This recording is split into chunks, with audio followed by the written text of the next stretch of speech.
Good morning सांग मैंने जय Jagannath welcome back to my mini blog. सकाल फ्रेश होकर बाहर पड़ल आम मामू घर को भाई नहीं कि बस आमको छाड़देला। आम डुबुरी बसलु बस रे मानपुरी जाकि उड़ेलु।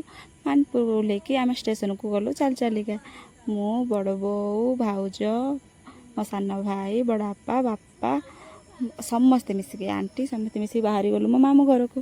बाटर भोक लगे बेले आम टे खाईदेलु जलखिया आ दुकान पेटिस किणिकी खाईदेलु। खाई सारिक जगिलु ट्रेन को बहुत लेट होता ट्रेन गलु गलु टिकेट काटापी टिकेट काटिदेलु आम 10 जनकर। तापर काटी सारिक आम पुणी अपेक्षा कलु 8टा बेले ट्रेन आसिक 12टा बेले पहुँचला। तापर से ट्रेन पहुँचा बेले आम गलु दौड़ी बसापी आम सीट पाईगलु बसी पड़लु। देखिली बाहर भ्यू के सुंदर आसुची।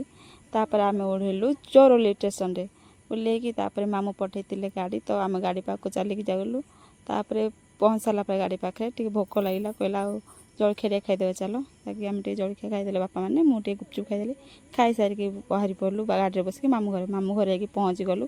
पहुँच सारापर आम जाकि रोषे कलु भात डालमा खाईदे सारू। तापर टे बसिक आम कथबार्ता हेलु।